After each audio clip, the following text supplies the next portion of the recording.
तो सभी महत्वपूर्ण इस्पात उत्पादक केंद्र कहाँ कहाँ पर आपको मिलेंगे भारत में? जैसे भिलाई, दुर्गापुर, बर्नपुर, जमशेदपुर, राउरकेला, बोकारो, ये एक ही प्रदेश में स्थित हैं। और ये 4 राज्य हैं। कौन कौन से? पश्चिम बंगाल, झारखंड, उड़ीसा, छत्तीसगढ़।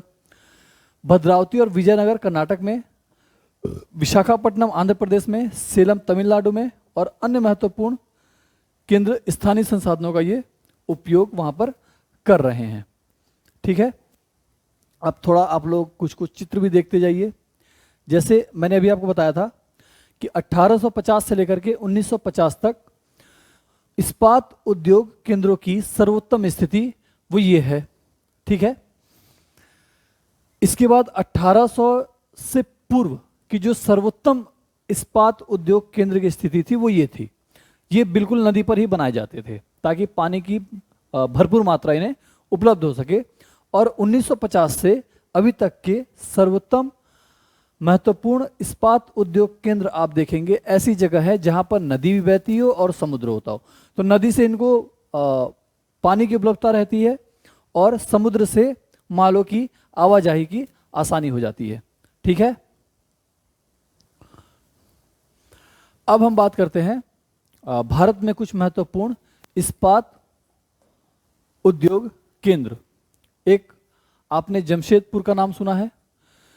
ये 1947 से पूर्व भारत में केवल एक इस्पात उद्योग कारखाना था, Tata iron and steel company limited. इसको कहते हैं टिस्को, याद रहेगा।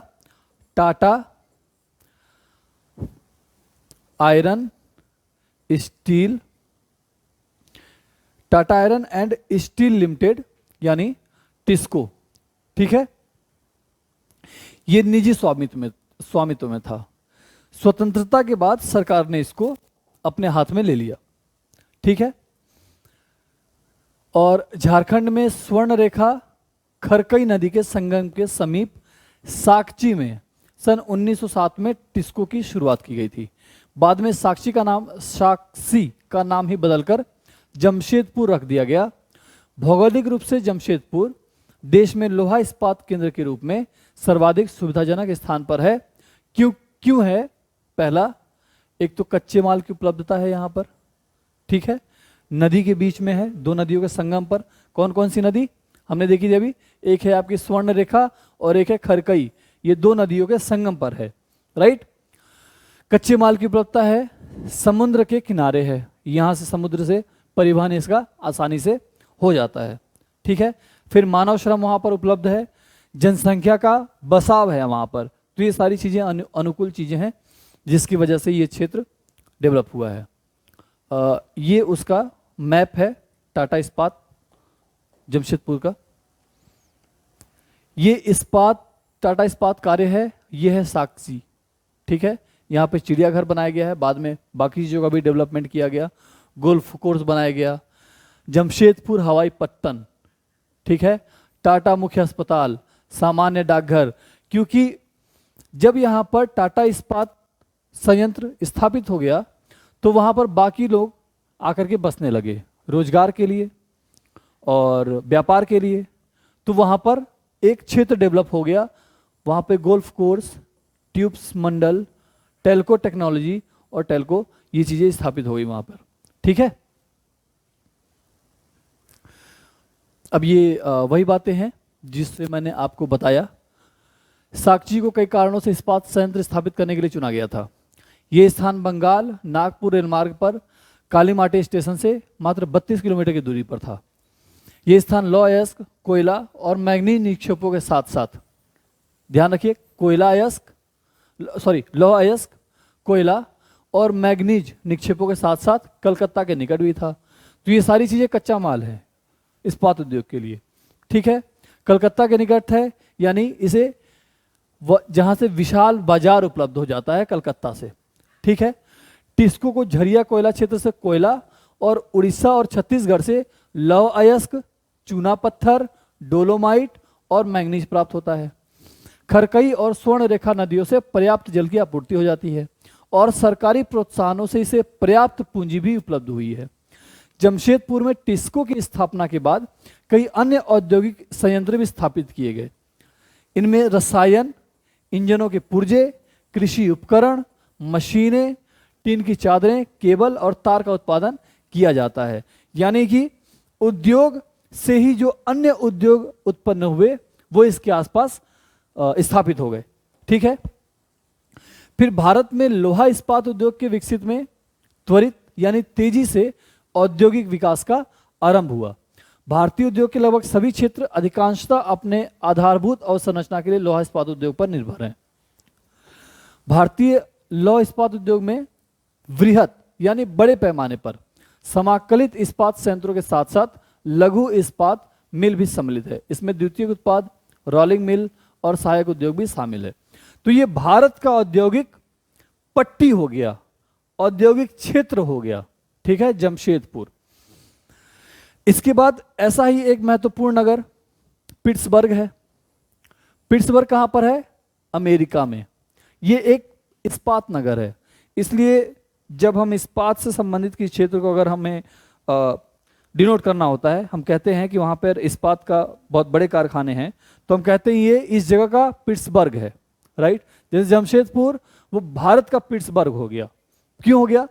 क्योंकि संयुक्त राज्य अमेरिका में एक महत्वपूर्ण इस्पात नगर है। पिट्सबर्ग के इस्पात उद्योग को स्थानीय सुविधाएं उपलब्ध हैं, जैसे कच्चे माल पिट्सबर्ग में ही उपलब्ध हैं, जबकि लौह अयस्क मिनेसोटा के लोहे की कारखानों से इसे प्राप्त हो जाता है, जो पिट्सबर्ग से ही लगभग 1500 किलोमीटर की दूर पर है। इन खानों और पिट्सबर्ग के बीच नौ परिवहन का सर्वोत्तम मार्ग उपलब्ध है। ये ग्रेट लेक्स जल मार्ग है। ग्रेट लेक्स अमेरिका की 5 बड़ी लेक हैं। लेक मतलब, लेक को हिंदी में क्या कहते हैं? झीलें। राइट। तो ये ग्रेट लेक्स हैं। ये 5 ग्रेट लेक्स कौन सी हैं? सुपीरियर झील, ह्यूरन झील, ओंटारियो झील, मिशिगन झील और इरी झील।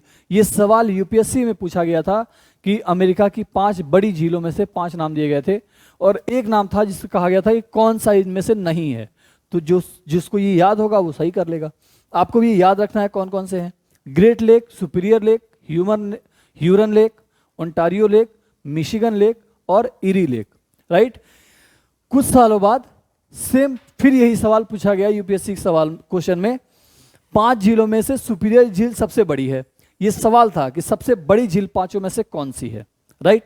तो सुपीरियर झील सबसे बड़ी हो गई, जो अन्य की तुलना में उच्च ऊर्ध्व प्रवाह पर स्थित है। ये सवाल भी पूछा गया था अगले ही उसके कुछ सालों बाद कि सबसे ऊंचाई पर इसमें स्थित झील कौन सा है, तो वो सुपीरियर ही है।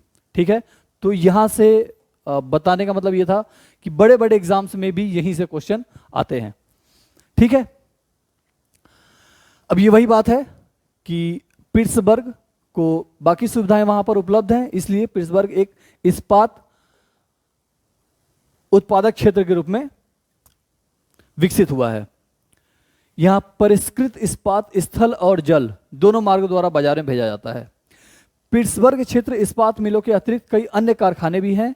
ये हैं रेल के कारखाने, रेल पटरी उपकरण के कारखाने, भारी मशीनों के उत्पादन में इस्पात का जो प्रयोग होता है कच्चे माल के रूप में इसमें करते हैं।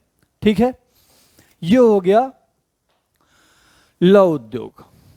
अब हम बात करेंगे सूती वस्त्र उद्योग के बारे में। तो सूती वस्त्र उद्योग क्या है कि धागे से कपड़े की बुनाई, ये एक प्राचीन कला है। बहुत पुराने समय से धागे से कपड़े की बुनाई होती है। राइट। कपास, इनमें किन चीजों का इस्तेमाल होता है? कपास, ऊन, सिल्क, जूट और पटसन, इनका प्रयोग वस्त्र निर्माण में होता है। उपयोग में लाए गए कच्चे माल के आधार पर वस्त्र उद्योग का भी वर्गीकरण किया जा सकता है। जैसे रेशे वस्त्र उद्योग के कच्चे माल हैं। रेशे प्राकृतिक या मानव निर्मित हो सकते हैं, ये आपको ध्यान रखना है। ये सवाल भी पूछा गया है। रेशे प्राकृतिक भी होते हैं और मानव निर्मित भी होते हैं। प्राकृतिक रेशा कौन सा है? ऊन। ये अभी आपकी कल जो पीसीएस का पेपर हुआ है उसमें ये क्वेश्चन था। प्राकृतिक रेशा क्या होता है? ऊन। और क्या क्या होता है? ऊन, सिल्क, कपास, लिनन, जूट। ये प्राकृतिक रेशे हैं। मानव रेशे कौन, मानव रेशे भी बनाए जाते हैं। तो मानव रेशे कौन है? मानव निर्मित नायलॉन, पॉलिस्टर, एक्रोलिक और रेयान। ये रेयान यूपीपीसीएस के सवालों में कई बार आता है। ये मानव निर्मित रेशा है। ठीक है। टेक्सटाइल शब्द आता है। टेक्सटाइल लैटिन के टेक्सियर से भी उत्पन्न किया गया है, जिसका अर्थ है बुनना। यानी कपड़े के उद्योग को हम टेक्सटाइल इंडस्ट्री भी कहते हैं। ठीक है। तो सूती वस्त्र उद्योग विश्व के प्राचीनतम उद्योगों में से एक है। 18वीं सदी की औद्योगिक क्रांति तक सूती वस्त्र हस्तकताई तकनीकों और हथकरघों से बनाया जाता था। हथकरघा भी हाथ से ही चलते हैं, इसलिए उन्हें हथकरघा कहा जा रहा है। ठीक है। 18वीं सदी में पावरलूम ने पहले ब्रिटेन में और बाद में विश्व के अन्य दूसरे भागों में सूती वस्त्र उद्योग के विकास को आगे बढ़ाया। राइट। आज भारत, चीन, जापान और संयुक्त राज्य अमेरिका सूती वस्त्र के महत्वपूर्ण उत्पादक देश हैं। कौन कौन से? भारत, चीन, जापान और संयुक्त राज्य अमेरिका। भारत में अत्युत्तम गुणवत्ता यानी उच्च क्वालिटी के सूती वस्त्र उत्पादन करने की गौरवपूर्ण परंपरा पहले से रही है। अंग्रेज जब भारत आए थे तो उन्होंने सबसे पहले जिस व्यापार को हानि पहुंचाई वो सूती वस्त्र उद्योग का ही व्यापार था। राइट। बाद में उन्होंने अपने यहाँ इंडस्ट्री डेवलप कर ली, बड़े बड़े कारखाने लगा लिए और बड़ी संख्या में उनके यहाँ कपड़ों का उत्पादन होने लगा। अब एक भारत का मजदूर जो अपने हाथ से कपड़े की बिनाई करता है और उसे 4 दिन लगते हैं कपड़े बनाने में, उसकी जगह पर ये जो पावरलूम या कहें कि जो कारखाने लगाए गए थे उससे एक दिन में 400 कपड़े बनाए जाते थे। तो भारत का हस्तकरघा उद्योग या कहें कि हाथ से बुनाई वाले कपड़े वो महंगे हो जाते थे, तो भारत इस तरीके से उनके सामने नहीं टिक पाया। ठीक है। तो ब्रिटिश शासन से पूर्व हाथ से कते और हाथ से बुने हुए वस्त्रों का विस्तृत भारतीय बाजार था। ढाका का मलमल, ये आपको याद रखना है, ये सवाल कई बार पूछा जाता है। ढाका का मलमल, मसूलीपट्टनम की छींट और कालीकट के केलिको, इसके साथ ही बुरहानपुर,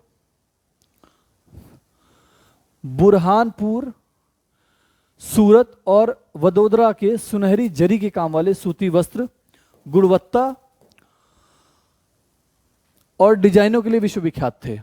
लेकिन हाथ से बने होने के कारण सूती वस्त्र का उत्पादन महंगा और बनने में अधिक समय लेता था, इसलिए परंपरागत सूती वस्त्र उद्योग पश्चिम के नए वस्त्र मिलों से प्रतिस्पर्धा नहीं कर पाए। ठीक है। जो सस्ते और अच्छी गुणवत्ता वाले वस्त्रों के निर्माण बाद में करने लगे। पहली सफल यंत्रीकृत वस्त्र मिल का निर्माण भारत में जो स्थापित किया गया 1854 में बंबई में। तो पहला वस्त्र मिल पहला कहां पर? बंबई में।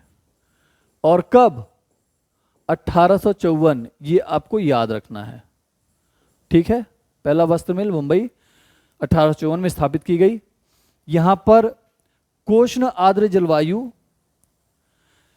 मशीन यातायात के लिए पत्तन यानी पोर्ट, कच्चे माल की उपलब्धता और दक्ष श्रमिक इस प्रदेश में इस उद्योग के तेजी से फैलाव में सहायक रहा। पहल ये उद्योग महाराष्ट्र और गुजरात राज्य में अनुकूल आर्द्र जलवायु के कारण पनपा था। राइट। लेकिन वर्तमान में आर्द्रता कृत्रिम रूप से भी विकसित की जाती है।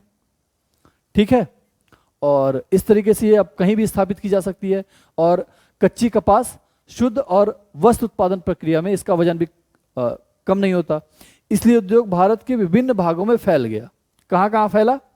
कोयम्बटूर,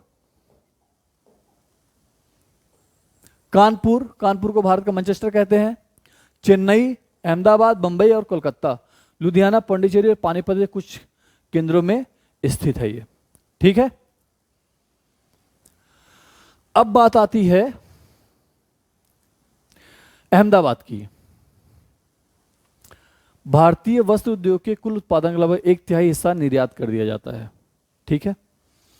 अहमदाबाद गुजरात में साबर नदी तट के किनारे स्थित है और 1859 में यहां पर पहली सूती मिल स्थापित की गई थी। याद रहेगा ये भी बात। 1859 में पहली सूती मिल स्थापित हुई थी। कहां पर? अहमदाबाद में। ये बहुत तेजी से बंबई के बाद भारत का दूसरा सबसे बड़ा वस्त्र निर्माता नगर बन गया। अहमदाबाद को भारत का मैनचेस्टर कहा जाता है। ठीक है, अहमदाबाद को भारत का मैनचेस्टर कहा जाता है। अनुकूल अवस्थिति कारक अहमदाबाद में सूती वस्त्र उद्योग के विकास में सहायक थे और अहमदाबाद में कपास उत्पन्न करने वाले क्षेत्र बहुत ही निकट थे, तो कच्चे माल की उपलब्धता, यहाँ कच्चा माल आसानी से उपलब्ध होता है। जलवायु कताई और बुनाई के लिए आदर्श है। भूमि सपाट है, भूमि की उपलब्धता है। ठीक है, गुजरात और महाराष्ट्र राज्य की घनी आबादी इस उद्योग को कुशल और अर्ध कुशल श्रमिक उपलब्ध कराते हैं। सुविकसित सड़कें और रेल मार्गों का जाल सूती वस्त्र को देश के विभिन्न भागों में आसानी से पहुंचाने में मदद करता है। इस तरह इसकी बाजार तक पहुंच बहुत ही सरल हो जाती है। ठीक है, यहाँ पर मशीनों के आयात करने और सूती वस्त्र के निर्यात करने की सुविधा प्रदान है, क्योंकि ये बंबई पोर्ट के बहुत ही निकट है। लेकिन अभी हाल के वर्षों में अहमदाबाद की सूती मिलें कुछ समस्याएं उत्पन्न हुई और बहुत से सूती वस्त्र मिल बंद हो गए और देश में कई नए वस्त्र केंद्रों का विकास हुआ। ठीक है, इसका कारण है टेक्नोलॉजी का नवीनीकरण ना होना, मिलों का खराब हो जाना।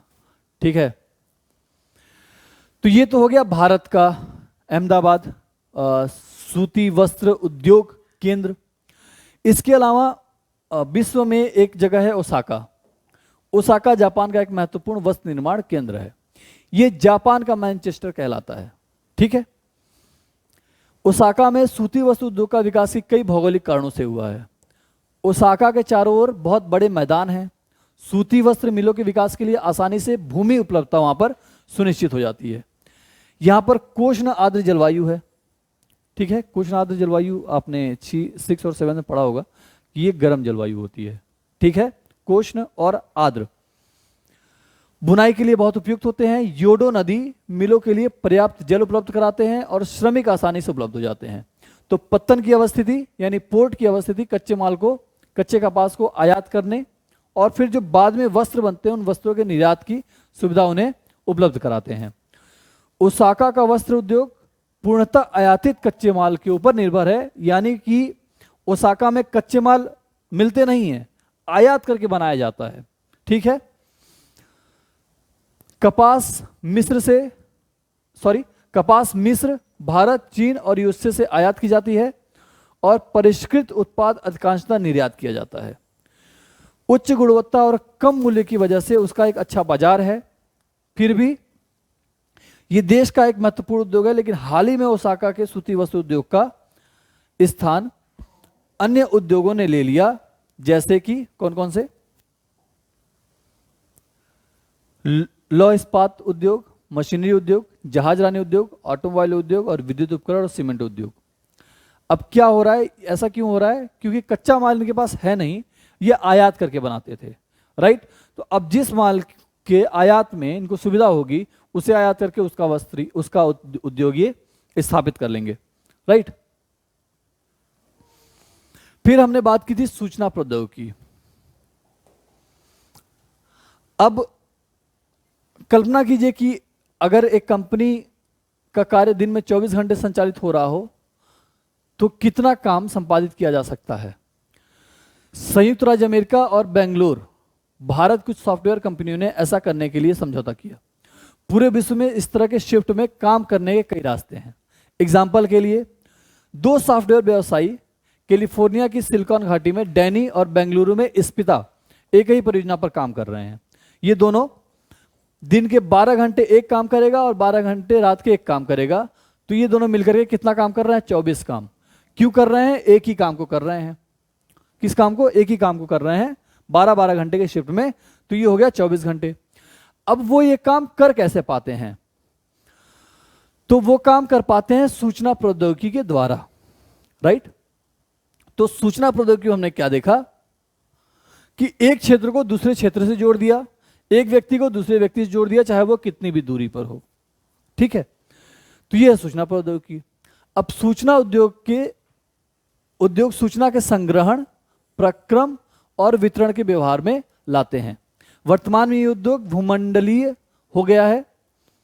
भूमंडलीय यानी पूरे भूमंडल में ये फैल गया है सूचना प्रौद्योगिकी, क्योंकि संचार को पहुंचाना आसान हो गया है, सूचनाओं को एक जगह से दूसरी जगह पहुंचाना आसान हो गया है। ठीक है, प्रौद्योगिकी यानी टेक्नोलॉजी।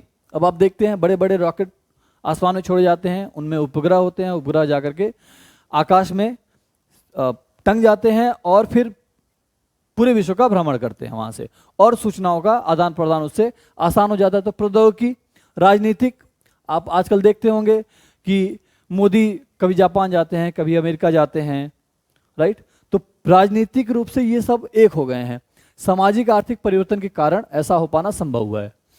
मुख्य कारक जो इस उद्योग की अवस्थिति को निर्धारित करते हैं वो है संसाधन की उपलब्धता, लागत और अवसंरचना यानी बुनियादी ढांचा। सूचना प्रौद्योगिकी उद्योग के मुख्य नाभि क्षेत्र हैं कैलिफोर्निया। मुख्य नाभि क्षेत्र का मतलब जो कोर पॉइंट है, राइट, वो कैलिफोर्निया का सिलिकॉन घाटी है और भारत का बेंगलोर। तो ये दोनों क्षेत्र एक दूसरे से जुड़ गए हैं। रीजन, इसमें क्या क्या किन किन चीजों ने योगदान दिया, तो प्रौद्योगिकी, राजनीतिक और सामाजिक आर्थिक परिवर्तन। ठीक है, अब बेंगलुरु ये दक्कन के पठार पर अवस्थित है यानी भारत में, जहां इसका नाम सिलिकॉन पठार पड़ा। ये शहर पूरे साल मृदु जलवायु के लिए प्रसिद्ध है, यानी कि यहाँ का क्लाइमेट बहुत ही सॉफ्ट है, ना बहुत ज़्यादा गर्मी है ना बहुत ज़्यादा ठंडी है। जैसा कि आजकल उत्तर भारत में आप महसूस कर रहे हैं, गर्मी बहुत तेज पड़ रही है, सर्दियों में सर्दी बहुत तेज पड़ेगी। ये दोनों चीज़ें आपके काम को प्रभावित करती हैं। यहाँ का क्लाइमेट सॉफ्ट होने के कारण क्या होगा कि न ज़्यादा गर्मी पड़ेगी न ज़्यादा ठंडी पड़ेगी, तो आपके काम के घंटे बढ़ जाते हैं, राइट। अब सिलिकॉन घाटी एक सांता क्लारा घाटी का एक भाग है जो उत्तर अमेरिका में रॉकी पर्वतमाला के निकट अवस्थित है। इस क्षेत्र की जलवायु शीतोष्ण है यानी कि ठंडी है। यहां शायद ही कभी तापमान 0 डिग्री सेंटीग्रेड से नीचे जाता हो, राइट। सिलिकॉन पठार बेंगलुरु और सिलिकॉन घाटी कैलिफोर्निया के अवस्थिति लाभ के वो बताया गया है। इन दोनों शहरों के बीच में समानताएं काफ़ी हैं, जैसे क्लाइमेट यहाँ का सॉफ्ट है, यहाँ के कल्चरल चेंजेस हुए हैं। जैसे बेंगलुरु में देश के तमाम भागों से जाके लोग बसते हैं, तो वहाँ कल्चरल डेवलपमेंट हुआ, वहाँ पे लोग गए और वहाँ की जलवायु सॉफ्ट है, क्लाइमेट सॉफ्ट है। ठीक है, तो इन दोनों में आपस में संचार के माध्यम से संपर्क हुआ और एक काम को करने के लिए 24 घंटे का समय अब इनको मिल रहा है, राइट। अब भारत के महानगरीय केंद्रों में अन्य उभरते सूचना प्रौद्योगिकी नाभिक क्षेत्र हैं बंबई, नई दिल्ली, हैदराबाद और चेन्नई। अन्य स्थान है गुड़गांव, पुणे, तिरुवनंतपुरम, कोच्चि और चंडीगढ़, राइट। ये सूचना प्रौद्योगिकी के केंद्र हो गए, महत्वपूर्ण केंद्र हो गए। अब बेंगलुरु के पास हमेशा विशिष्ट लाभ रहा है, इस शहर को मध्यम और उच्च प्रबंधन प्रतिभा बड़ी संख्या में उपलब्ध हो जाता है। ठीक है, चलिए, तो अब ये चैप्टर आपका खत्म हुआ। हाँ, ये इंपॉर्टेंट होता है एनसीईआरटी में, कभी भी यहीं से सवाल बनते हैं। अभी मैंने आपको बताया एक जगह छोटे से पट्टी से कम 4 सवालों को बताया मैंने आपको। उच्च प्रौद्योगिकी उद्योग आपस में क्यों जुड़े होते हैं? वो आसान पहुंच के लिए मुख्य सड़क, महामार्ग के नज़दीक स्थित हो सकते हैं, फर्म के ज्ञान आदान प्रदान से लाभान्वित हो सकते हैं, सेवा और सुविधाओं जैसे कि सड़कें, कार पार्किंग और अवशिष्ट निपटान सक्षमता से व्यवस्थित किए जा सकते हैं। ठीक है, तो ये हो गया बेंगलोरी। ये बेंगलोर का मतलब निकल के आया कि बेंगलोरी होना का मतलब है बेंगलोर शहर में अपनी नौकरी दूसरे के लिए छोड़ देना। कुछ वर्ष पहले संयुक्त राज्य अमेरिका से अनेक सूचना प्रौद्योगिकी नौकरी भारत जैसे देशों में बाह्य स्रोतों से यानी बाहरी स्रोतों से हो गई, जहां कम वेतन पर उसी क्षमता का निपुण श्रमिक उपलब्ध हो गया था। ठीक है, अब कुछ क्वेश्चंस को कर लेते हैं। सिलिकॉन घाटी कहाँ पे अवस्थित है? अभी हमने देखा कैलिफोर्निया, सिलिकॉन घाटी। जबकि भारत का सिलिकॉन किसे कहेंगे? जब भारत की बात आएगी भारत का सिलिकॉन घाटी बेंगलुरु, जबकि सिलिकॉन घाटी किसको कहते हैं? कैलिफोर्निया को। कौन सा उद्योग सनराइज उद्योग के नाम से जाना जाता है? सूचना प्रौद्योगिकी उद्योग सनराइज के नाम से जाना जाता है। कौन सा प्राकृतिक रेशा है? हमने देखा था जूट एक प्राकृतिक रेशा है। ठीक है, नायलॉन, जूट एक